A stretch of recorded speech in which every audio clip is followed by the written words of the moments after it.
Ayun! So good evening sa inyo guys. Ngayon po ay June 2, 2021 at talaga naman galit na galit ulit si PSEI index natin. So hindi mapigilan sa pag-akyat yung ating index. So nag-close tayo 6,841.69 naman. So binasag niya yung sinasabi natin na resistance kahapon sa review po natin is around 6,700 and then currently nandito nga siya sa 6,800. So dahil dyan, so nakita nyo naman ang dami po nating stocks na nagkaroon ng berde na kulay and then ang lalaki ng galawan ng ating mga blue chips. So wala pa ako masyadong nakita na nag-shift tayo masyado papunta sa mga small caps. Kaya kung yung hawak mo po mga mid caps saka small caps, so baka hindi masyadong gumagalaw siya. And then ngayon, karamihan po ng mga winners natin is yung ating mga blue chip holders naman. So mukhang araw to ng ating mga long-term investors naman kasi patuloy na umakyat yung ating index. So yun nga lang, ang laki-laki na ng mga kandila natin. Pero tingin natin baka meron pa baka meron pang iakyat si PSEI natin kung ang usapan lang naman is yung net foreign buying. So kung nakita mo siya guys, sobrang laki ngayon. Nasa 1.8 billion po yung pumasok na foreigners dito sa ating PSE market. So hindi pa tapos sa pag-accumulate yung ating mga foreigners kasi first batch pa lang yan ng 1 billion na pumasok sa ating market. So kung isusoma total mo yung mga lumabas simula nung March hanggang May, sobrang laki po noon. So hindi ko pa na-compute pero alam ko more than 3 to 4 billion yung lumabas. So alam ko mas malaki pa dun So sabi ko nga dito sa mga kasama ko sa Patreon, more gains to come dito sa ating market kasi nga po very bull po yung prospect natin sa ngayon. Alam niyo naman kung bakit. So nag-reopen po kasi yung ating economy man. Pero ngayon is medyo malakas yata yung bagyo dyan. So ingat po tayo.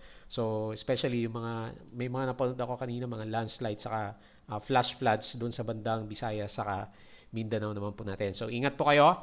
So anyway, ito po yung mga nag-trending sa ating stock. So si Dito, gumaganda na po yung kanyang technical chart. So congrats sa ating mga Dito natics. Si ASN, akala ko magbe-breakout kanina pero medyo nag-close siya ng mababa doon sa pinakamataas na green candle natin sa kanya kanina. Si PHA, so okay siya ng umaga pero nagkaroon ng profit taking. So anyway, tignan natin yung kanyang technical chart. Sa BSC, nag 8% to ng umaga pero pagdating ng closing, nag-profit taking din. Si Merrimart, mukhang gumaganda din. So nagsasabay yata itong si Merrimart sa kasi dito natin. And then sa mga winners po natin, sa mga blue chips, merong nahagip dito sa trending stocks natin, si Meg. And then si PNB natin. So i-close the gap ba niya? So ang ganda kasi ng galawan po nitong si PNB naman natin. And then yung ating PSEI index naman. So as usual guys, kung bago ka dito sa ating trading channel, disclaimer po ulit. So pag-aaral lang po ito sa ating stock market. Gamit nga po yung tinatawag natin na technical analysis naman sa kanya. So kung magdi-decide ka na mag-buy, sell, or hold, so due diligence po tayo. Mag-aaral po tayo na maigi. Yung mga papasokin natin, meron bang fundamentals para kahit bumagsak nga, sabi ko, yung mga prices, meron ka panghawakan sa kanila kasi nga meron pong risk na involved dito po sa pag-invest ng ating market. Pero sa ngayon, mukhang optimistic karamihan ng mga blue chip traders sa investors natin kasi patuloy na umakyat po yung kanilang mga prices. So actually, outlier tayo sa buong Asia kasi nag-gain tayo ng more than 3%, diba? Pero yung Asia, mamaya silipin natin is more than 1% lang. So siguro nakikita ng mga foreign investors, mukhang value ang mga stocks natin sa ngayon kasi tayo nga yung pinakamababa ang ranking pagdating sa galawan po ng ating PSEI market naman. Pero ang ibig sabihin noon, marami pang opportunity na gagalaw yung ating market. Pero as always guys, i-base mo po yung decision mo ng pag-buy, pag-sell, or hold based po sa pagkakaintindi mo dito sa ating market naman. Okay? So as usual guys, doon sa mga bago dito sa ating trading channel, so huwag mong kalimutang i-subscribe yung ating Palaboy Trader na YouTube channel naman, and then pasada mo po yung mga reviews natin. So ongoing pa rin yung natin guys yung ating promo kay 2Trade Asia hanggang June 28 po yan. Kung gusto yung gamitin yung 2Trade Asia Prime na platform, yung ginagamit ko dito sa ating vlog. So pwede mo po tignan yung criteria kung paano ka maka-avail ng discounted na yun nga, pag-open ng account kasi 25k yung minimum sa normal na pagpasok sa 2Trade Asia Prime pero meron siyang discount, 10k na lang yung ina-allow niya plus yung mga prices na sinabi natin or price na sinabi naman natin sa kanya at saka yung mga paglipat mo ng mga stocks is free up to maximum of 5 stocks naman from another broker to Trade Asia Prime naman. Ayan. So, anyway, dito nag-upload tayo ng mga daily uploads natin, yung daily review, technical analysis, yung mga company reviews natin guys So, tingnan mo, papasok itong si Robinson Land IPO at saka si FLI REITs naman natin. So, parehas na REITs, si RLC REIT at saka si FLI REIT. Yung ating mga sample trades, ayan. So, most likely, magagamit mo yan guys during this time. So, tingin ka lang dito kung paano natin trinade during the bull run last time na mag-drop po yung ating market at magkaroon siya ng correction na. And then, yung mga technical indicators guys, so wala na tayong ginagamit na ibang indicators. Nandito na po lahat. So, pwede mong pasadahan kung ano yung mga basic na ginagamit natin. Tapos, risk management pa rin naman guys. Kahit na medyo okay yung market natin sa ngayon, always have risk management. Alam mo naman sa market magkaroon lang ng isang bad news yung isang company natin, nagbabago ka agad yung direksyon. Kaya kailangan, pag pinasok mo sila, meron kang risk management, alam mo kung kailan ka mag-enter at saka mag-exit sa ating mga stocks. And then sabi ko sa inyo guys, follow mo lang ako dito sa ating YouTube channel na Palaboy Trader na crypto ko channel. So dito, maglalagay tayo ng mga information about sa ating cryptocurrency pero mukhang stable ngayon si Bitcoin natin. So nasa 37K lang naglalaro yung kanyang price naman. So wala masyadong motivation dito sa ating cryptocurrency kasi nga hanggang sa ngayon iniinda pa rin niya yung mga bad news galing sa China at kay Elon Musk. So nag-aantay po siya ng good news. Sabi ng iba, nag-iipon daw yung mga big whales pero not too sure about it.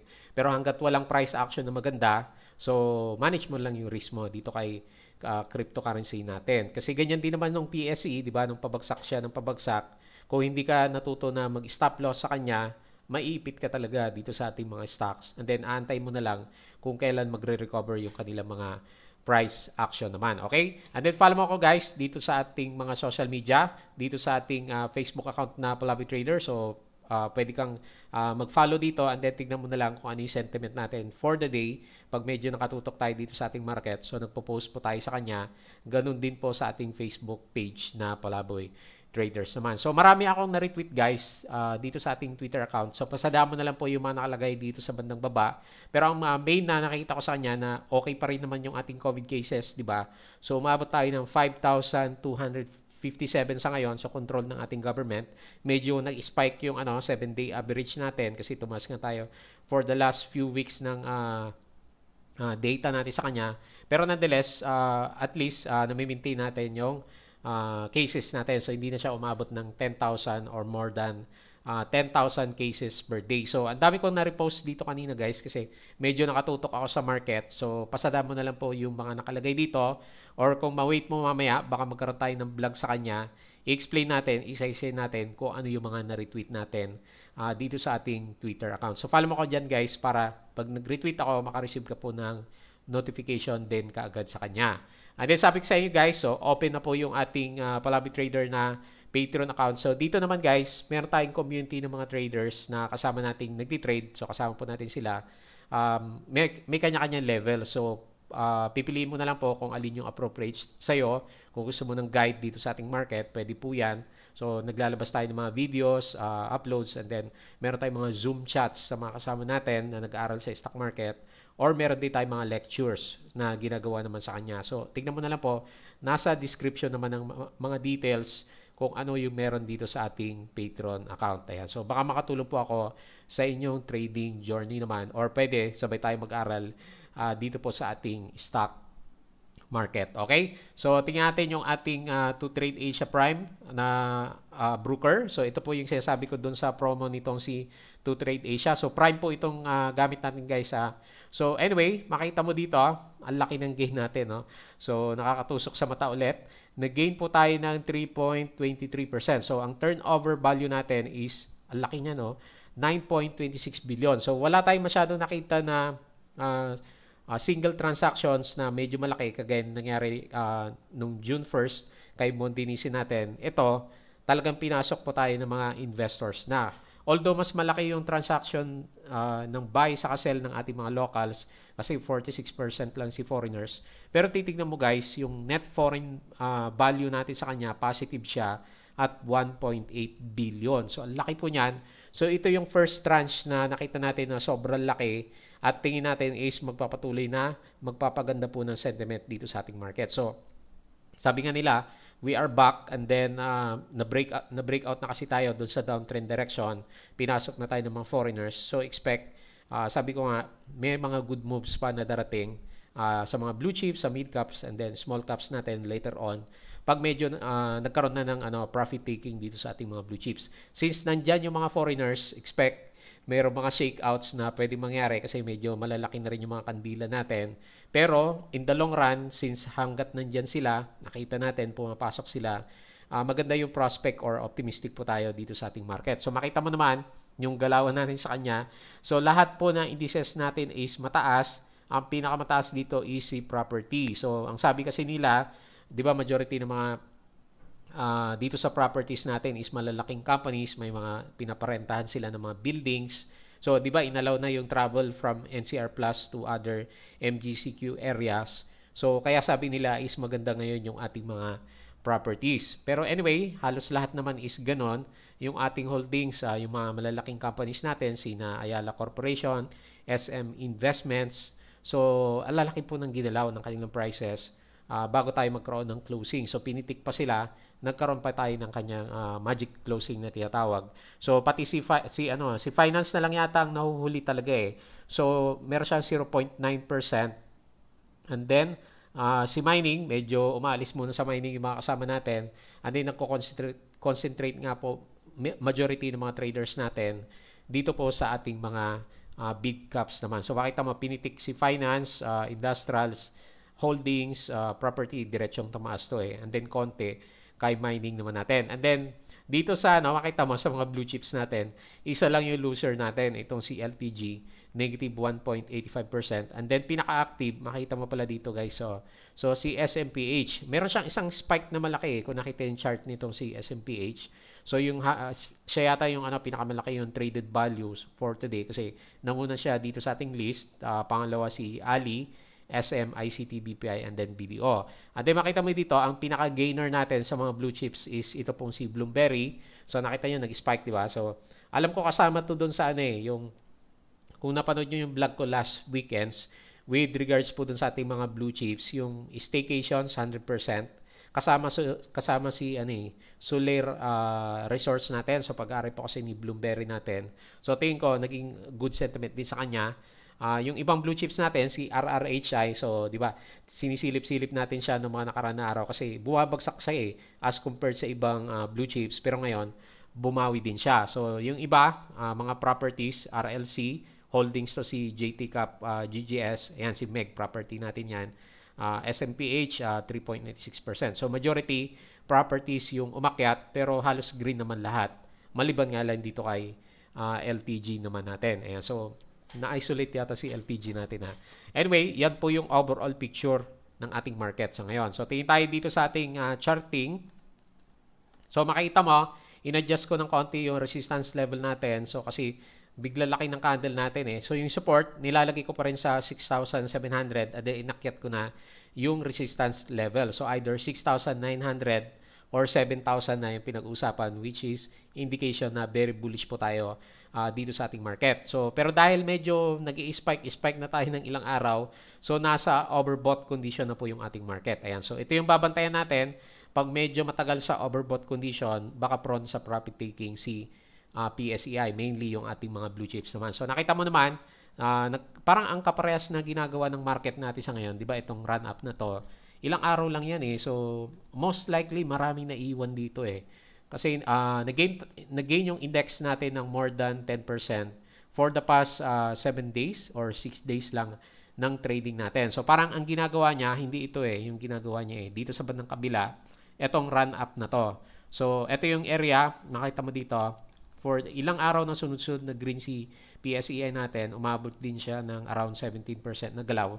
So kung kokopyahin niya, yung nangyari dito na very optimistic lahat, pumasok yung majority ng mga investors natin, meron pang konting igagalaw si PSEI kasi more than 10% lang to. And then ito is umabot ng 17%. And then nagkaroon na lang siya ng profit taking nung nagtagal ng ilang araw dito sa overbought condition. So hopefully ganun yung mangyari sa kanya. Umakyat pa ng konti para sa mga iba nating mga blue chip holders or sumabay na rin yung ibang mid caps sa small caps naman natin. So very good po yung ating RSI movement. Makita mo naman dito, nag-overbought na nga siya sa sobrang bullish, and then very bullish din yung ating MACD formation sa kanya kasi yung blue sobrang layo po dito sa ating red line naman. So ganun din ba nangyari last time? So ganun din, medyo malayo yung blue dito sa red line, and then nung nag-crossover siya, nagkaroon naman siya ng profit taking or correction na ulit. Pero siguro mas sustainable itong galaw na to. Bakit kanyo? Kasi nag-reopen kasi yung economy natin eh. Dito sa time na to, nagkaroon tayo ng mga lockdowns, 'di ba? Kaya medyo bumagsak. So siguro yun yung isa sa mga babantayan ulit natin kung protection, magbibigay ka ng protection doon sa mga gains mo. Hopefully hindi na magkaroon ng lockdowns, mag-revert ulit sa lockdowns kasi dadami yung COVID cases, pero nakita niyo naman masyadong mababa na siya sa ngayon. Hopefully hindi na magkaroon ng lockdowns, magtutuloy yung yung galawan ng ating market.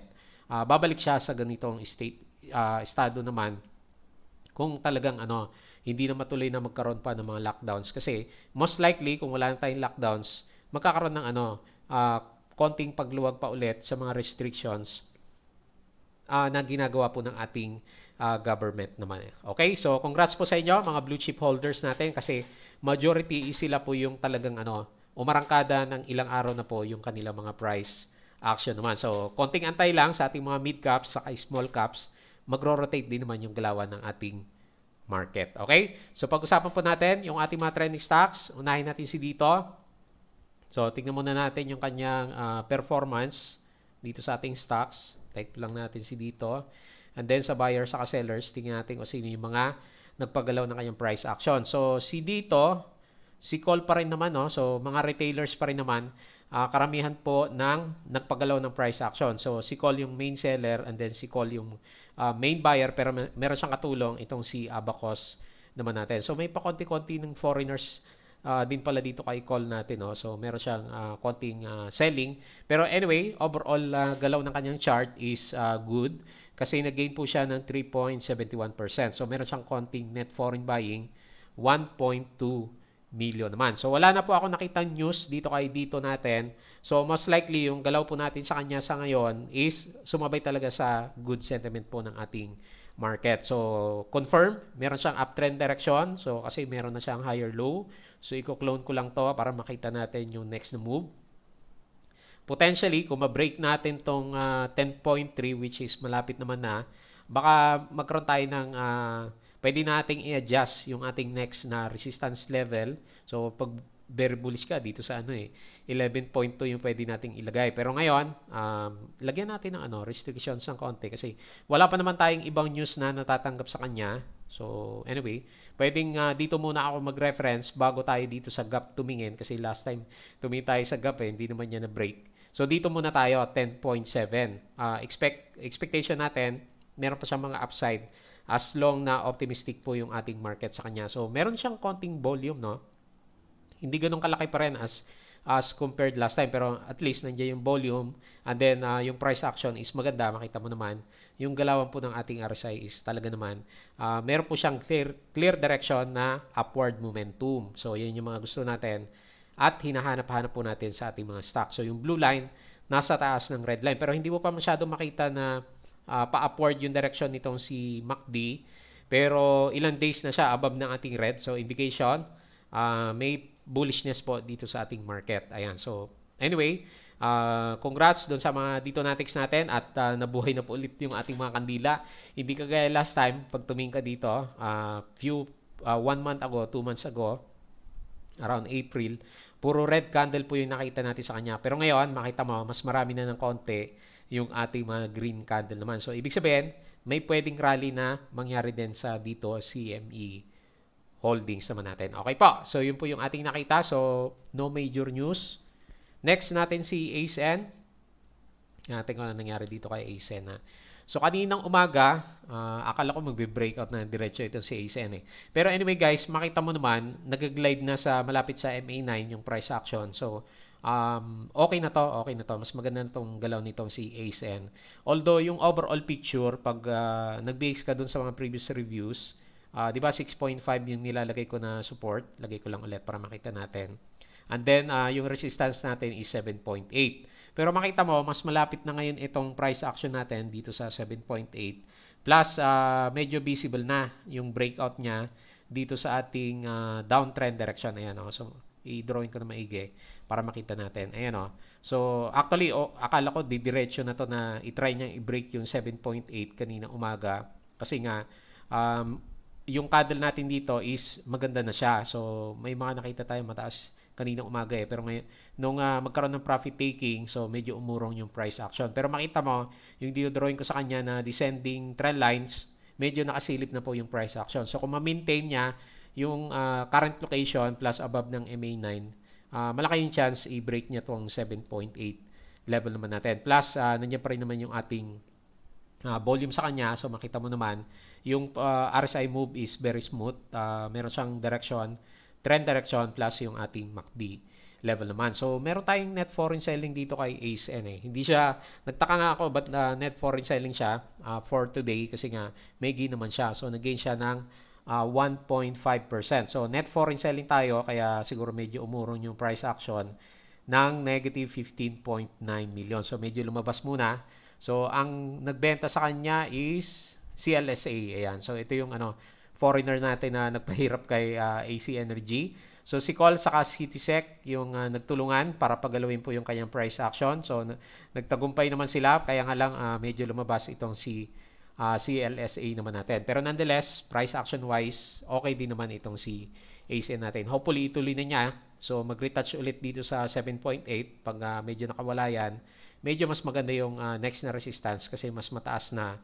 Ito lang naman yung pumipigil sa kanya dito sa around 7.8 resistance level naman. Okay po. So wala tayong ibang news. Next.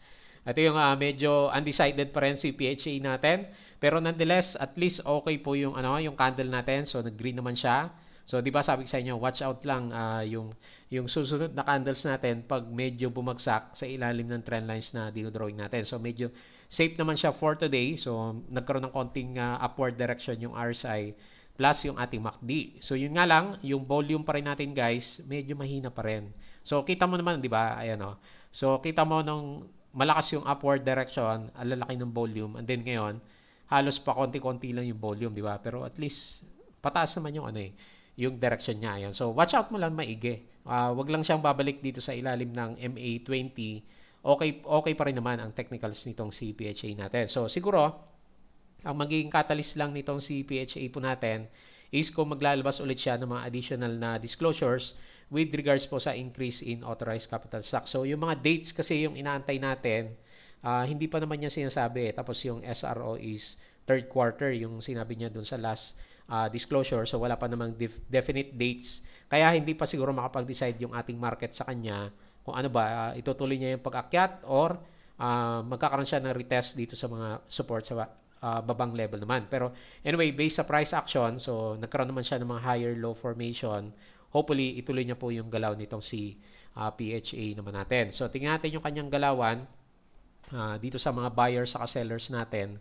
So, ang gain natin sa kanya is umabot ng 2.73%, pero alam ko nag 4% itong si PHA kanina umaga. So meron siyang konting net foreign selling, umabot ng negative 141,000. So ang main buyer sa seller natin kasi is ito lang si Col pa rin naman. So basta retailers yung and then wala masyadong sumalo ng mga foreigners. So expect kung mas marami yung sellers natin, hindi ganung tataas yung price action. Pwede, kagaya nangyari ngayon, nagkaroon siya ng gain. Pero yung ating price action is hindi masyadong makaarangkada naman hanggang sa ngayon. So, medyo kulang sa volume itong si PHA natin. Siguro, ina-assess pa ng karamihan kung ano yung interpretation doon po sa mga disclosures niya. Kasi sabay-sabay yun medyo mabilis yung paglabas ng news and then yung mga dates is hindi pa masyadong definite naman. Okay po. So, next natin si BSC. So, itong si BSC, nasilip ko kanina umaga din. Nanonood kasi tayo kanina. Umabot siya ng around 8% pero nag-close siya. Positive pa rin naman. 3.8%. So medyo ano nga lang, false yung nakita natin na breakout. Pero nonetheless, nandyan na siya. So nagtatry na mag-breakout yung ating price action naman sa kanya. So meron tayong konting net foreign buying. Umabot siya ng 757,000 and then ayun, si Call yung ating main buyer sa seller sa kanya. Konti lang yung foreigners nandito si FMS or wala siyang foreigner, nandito sa kay Call yung foreigners dito. And then wala din masyado dito sa ating mga sellers naman. So anyway, si Call lang po yung nagpagalaw ng price action nitong si BSC natin. So wala ding disclosure, wala din ako makita na bagong disclosure itong si BSC. Hopefully ituloy niya bukas yung yung breakout niya kasi tamang breakout na yung kanina So ang ganda na, 'di ba? Kasi laki ayan medyo noticeable yung volume. Kailan medyo umurong siya. Pero nonetheless, hindi kagaya nitong kandila na to last time. Nagkaroon siya ng malaking red candle kasi hindi niya kinayang i-break yung yung MA20. Pero ngayon, nandito na tayo sa ibabaw ng MA20 plus meron naman tayong volume. So tingnan natin, malaki yung chance na ituloy pa rin ni BSC yung galaw niya. Kita mo naman, maganda din yung kanyang RSI level naman. So, nag-start pa lang yung momentum ng galaw po ng kanyang price action naman. So, kung naghanap pa ng support, meron siyang maliit na ascending triangle dito, yung mga base niya or yung mga bottom niya, makita mo dito, umakyat siya ng pakonti-konti. So, ascending triangle, so okay po yan. So, plus nakalabas na rin naman siya sa kanyang sa kanyang downtrend na cycle. So, either sideways na lang siya or actually very prone na sa breakout itong si BSC naman natin. Okay? So, yun po yung nakita natin sa kanya. Next natin si Merrimart. So, gumaganda din yung galaw nitong si Merrimart. Nagsasabay na ulit sila ni dito. So, mukhang si ASN lang yung nahuhuli. So, nagkaroon din ng magandang price action po itong si Merrimart. So, actually, pwede mo i-consider na maliit na breakout yung nangyari sa kanya kasi nag-establish na naman siya ng new higher low formation. So, ibig sabihin, expect meron pang mga upward move na pwedeng mangyari sa kanya. Actually, nasa malakas na resistance siya dito sa around 4.7 ba yung sinasabi natin last time. So, nandyan na rin lang siya. So, pwede ko na siyang itaas ng konti. Kasi konting tulak na lang, lalampas na siya. So, dito na siguro yung next na na resistance level nitong si natin, Merrimart. Ayan. So medyo naka-breakout siya dito sa candle na to. So 5 pesos na yung next na expected natin na resistance. And then makita mo, meron din siyang ascending triangle. So hindi pa ganun kalaki yung volume ni Merrimart natin pero wala masyadong seller sa kanya kaya makita mo naman medyo maganda po yung movement ng ating mga RSI naman sa kanya. And then plus yung ating MACD, ayan, so makita mo medyo malayo ng konti dito sa ating blue line naman. Ayan. So, anyway, hanggat patuloy na bullish yung market natin, kahit wala pong masyadong individual news, sina dito, sina ASN, si Merrimart, sina BSC, sasabay siya ng pakonti-konti. Pero since majority kasi ng natin ng investors is nandyan sa blue chips, so itong mga to, ang nagpapagalaw po sa kanila, karamihan is yung ating mga retailers naman. So, tingnan natin yung kanyang broker info. So, meron siyang gain. Ayan. So, medyo mataas din. Ayan. So, wala akong masyado makitang foreigner. Siguro itong si Abacus kasi meron siyang 31% ng volume niya is foreigners. Meron na rin pala konti, no? Pero maliit lang. Ang net foreign natin sa kanya is 155,000. So, majority pa rin, is equal pa rin po yung nagpapagalaw ng price action naman nitong si Merrimart naman natin. So, nonetheless, okay po yan kasi ascending triangle plus combination ng higher low, volume na lang talaga yung kulang So, yung mga sabi ko nga, yung mga mid caps saka small caps natin, antayin natin ng konti, magro-rotate din naman yung direction ng market from blue chips. Nandun pa kasi sila nag-iipon pa yung mga foreigners, pumupwesto muna sila bago siguro nila pagalawin yung ating mga small caps na mga stocks naman. Ayan. So, okay naman lahat ng indicator. So, yung volume na lang po natin ang kulang dito kay Merrimart. Pero kung napapansin mo, parang si may konting accumulation din ng net foreign buying itong si Merrimart. Although maliit lang, 'di ba? Pero pag tinignan mo yung araw-araw, meron po siyang net foreign buying. So yun yung napansin ko sa kanya. And then isa sa mga winners natin itong si Meg. Alam ko mabot ng 5% sa closing or 4.22% pala. Ayan. So ang laki ng net foreign neto, nasa 32 million ulit. So 32 million and then ang nagpagalaw is foreigner na talaga. Yan. So makita mo guys, Credit Suisse, Mandarin, Salisbury, CLSA, Macquarie. So lahat po yan mga foreigner. So sila na yung nagkakaroon ng transactions dito. Si call, hindi mo masyadong mapapansin kasi yung volume niya nasa 5% lang and then 7%. So yan yung nagagawa ng mga foreigners sa atin. Kung talagang gusto nilang pataasin yung price action, wala tayong magagawa diyan. Tataas at tataas po talaga siya. Kasi nga ang volume is manggagaling po sa ating foreigners naman. So gumanda po yung yung galawan nitong si Meg natin, and then most likely bago siguro magkaroon ng profit taking, baka i-try niyang i-break out yung ating 3.34 or 3.3 level naman sa kanya. So pwede ka na yata mag-drawing ng trend lines. Sabi ko kasi sa review last weekends, wala pang trend lines kasi wala pang next na higher low formation. So parang meron na siya. So actually parang nakalabas na nga siya eh. At then nandito na siya sa bandang taas na direction naman. So kung medyo stricto ka, may konting breakout yung trend direction po nitong si Meg. So very strong po siya kasi makita mo naman yung trend channel natin, halos makalabas na po itong si Meg natin, plus yung, eto maganda sa kanya, hindi pa masyadong overbought as compared dun sa ibang stocks natin na blue chips. So ibig sabihin, malaki pa yung chance na iabot niya yung overbought condition. So pwede pang mag-spike up to 3.3 yung kanyang price action bago magkaroon ng next na profit taking. Plus yung ating MACD, makita mo, ito yung bullish. Kasi sobrang taas ng blue dito sa ilalim po ng ating red line naman. Okay? So, talagang fundamentals yun yung papagalaw dito sa mga blue chips. Kaya yung mga yung mga MSCI rebalancing, pag dumarating siya guys, pag mayroong mga natatanggal na alam mo naman fundamentally strong na blue chips, so maganda silang abangan kasi nagre-rebound po yung kanilang price action naman. And then lastly, itong si PNB po natin. So, mag-close the gap kaya ito si PNB. Ang laki ng upside niya, no? So, anyway, maganda po yung price action niya. So, tingnan natin bukas kung kaya niyang basagin yung MA20. So, yan na lang ilalagay ko na resistance. Pero kung sakali lang, kasi malapit na rin pala, pwede ka dito. Medyo mataas yung upside niya, no? O, ayan, no? Or ito. Ito ang kailangan niyang basagin. Nasa MA20 nga, ito yung pinakamalakas na resistance. Anyway, kung medyo bullish ka, pwede mong ilagay dito sa bandang taas, 24.11 kasi malapit na yung MA20, baka kayanin niya. And then medyo parabolic yung galaw niya eh. So, ibig sabihin, mas malakas yung momentum niya sa normal na upward move ng ating mga stocks. So, ang ganda ng niya, oh. Tingnan mo yung MACD niya guys, parang parabolic yung galaw niya. Ang ganda ng very smooth po yung yung pag-curve niya.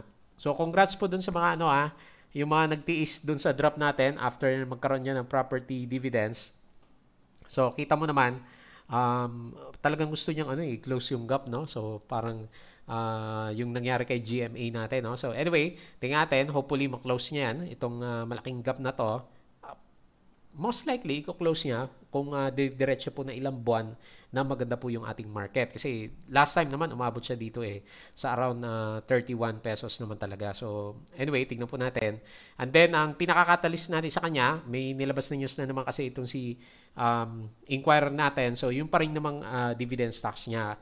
Ito naman, ang sabi naman sa article na to, parang inaano sa atin, ini-explain niya kung ano yung kahalagahan ng pagkakaroon niya ng stock dividends. Kasi makapag-raise siya ng cash, kasi yung i-infuse niya dito kay kay PHC natin, ito, yung isang subsidiary niya, kasi gagawin niya stock dividends, meron pa siyang capital increase pala dito, no? Anyway guys, pwede mong basahin tong disclosure or news ni PNB. Most likely nandiyan din sa PSE Edge yung kanyang disclosure naman kung ano po yung kahalagahan nung ating stock dividends na ginawa niya. Nabasa ko na to kanina pero hindi ko makita yung pinaka-summary kasi marami siyang explanation dito. Medyo mahaba yung sinabi niya, pero ang pagkakaintindi ko lang yung pagdi-declare niya ng stock dividends na yon, malaki yung tulong niya kasi na-unlock niya yung ating property naman, na-realize niya yung value ng ating assets or properties na hindi gumagana. So, or rather, hindi kumikita during this time. So, ma-encash po nitong si PNB naman natin. Kaya makita mo naman, yung galawan niya ngayon, maganda. So, nag-gain po siya 3.38%. Nagpagalaw sa kanya is si Cole sa kasi, ayan meron siyang konting foreigners So, ang lakas ni Cole 42.91%. Si Regis, yung ating foreigner, medyo nagka-cash out siya, negative 10 million. Pero malakas talaga si malakas si Cole grabe yan pinasok niya. Wala masyadong foreigners 3.5. Pero yung seller natin na si Regis, 100% foreigner yung ano. So, madaming nakasalo na local siguro dito. Kaya nilang pataasin yung price action naman natin. So, laki ng gap niyan. Pag na-close yan, laki niya, no? Measure natin gaano kalaki yung gap. Meron pa siyang existing na 21%. So, anyway, good news para dun sa mga may hawak sa kanya, yung mga nagtiis nung nag-drop siya, ilan na yung realized gain niya. Simula dito sa Dow G, umabot na siya ng ilang percent. Laki na rin, 10%. Galawang blue chips na rin itong si PNB po natin. Okay? So, yun po yung ating mga review for the day. So, balik tayo sa ating PSEI. Meron na kayong profit taking na kasunod. So, ilang araw na rin kasi na puro green yung candle natin pero sa lakas ng sa lakas ng mga foreigners natin, Friday profit taking kaya mangyari na naman dito. Or magkakaroon siya ng pause lang kagaya dito kasi papasok pa lang hindi pa nakakapasok majority ng ating mga foreign investors naman. So, yung iba nag-aabang lang siguro ng pullback. So, expect kahit medyo magkaroon ng pullback si PSEI, in the long run, basta sabi ko nga walang masyadong negative news sa market, malaki yung chance na magkaroon tayo ng rally as compared dito sa last time mula October hanggang December naman. So hopefully ganun yung mangyari sa kanya for the coming few weeks or months na trading naman natin. So makakabawi-bawi na tayo sa mga losses natin during the 5 months. Ang tagal naman ng drop na to. So hindi akalain na ganyan katagal yung drop natin. Inunti-unti na inubos yung mga gains natin last time naman. Okay po, so yun lang yung ating review for today. As usual, please don't forget to subscribe dito po sa ating Palawi Trader na YouTube channel. Yung ating crypto is pwede rin. Bantayan mo na lang guys, mag-upload din tayo sa kanya. And then, yung ating mga Facebook account, follow mo lang ako guys sa ating Palawi Trader Facebook page, yung ating Twitter account. And then sabi ko sa inyo guys, is open na po yung ating Patreon. So, yung mga gustong kasama natin na mag-trade dito sa market, dito, i-check mo na lang po yung mga requirements sa kanya. Okay, so yun lang. Maraming salamat sa inyong panunod at pakikinig. Happy gains po sa inyong lahat.